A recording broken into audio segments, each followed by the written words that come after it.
हाय दोस्तों, सभी दोस्तों को प्रणाम। मैं हूँ कुसुम तिवारी। मेरे चैनल का नाम है कुसुम बहन तिवारी। आप लोग कैसे हैं? मैं आपको एक गीत सुनाने जा रही हूँ। आप लोगों को कैसा लगा कमेंट में ज़रूर बताएं कैसा है। हमरे साजना की प्रीत देखा हमसे लगी, हमरे साजना की प्रीत देखा हमसे लगी। सासु कहीं बहुहर चरना दबावा, सासु कहीं बहुहर चरण दबावा, चरने दबावा बहुहर चरने दबावा। सैया कहीं धना हाथ दुखी, हमरे सजना के प्रीति देखा हमसे लगी, हमरे सजना के प्रीति देखा हमसे लगी।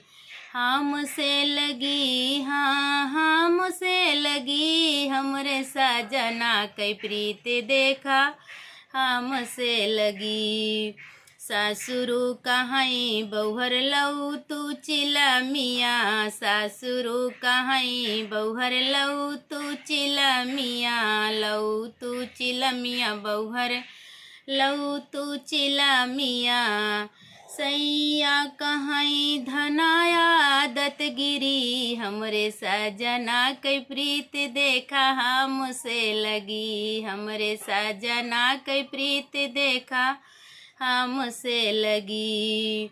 हमसे लगी, हाँ हमसे लगी, हमरे सजना के प्रीत देखा हमसे लगी।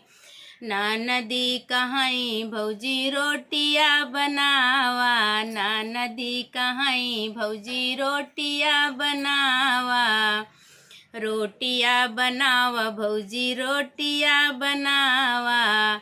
सैया कहीं धना हाथ जली, हमरे सजना के प्रीत देखा हमसे लगी, हमरे सजना के प्रीत देखा हमसे लगी। हमसे लगी, हाँ हमसे लगी, हमरे सजना के प्रीत देखा हमसे लगी। देवरा कहीं भौजी हाथवा मिलावा, देवरा कहीं भौजी हाथवा मिलावा, हाथवा मिलावा भौजी हाथवा मिलावा। सैया कहीं धना झटका लगी, हमरे सजना के प्रीत देखा हमसे लगी, हमरे सजना के प्रीत देखा हमसे लगी। हमसे लगी, हाँ हमसे लगी, हमरे सजना के प्रीत देखा हमसे लगी, हमरे सजना के प्रीत देखा हमसे लगी।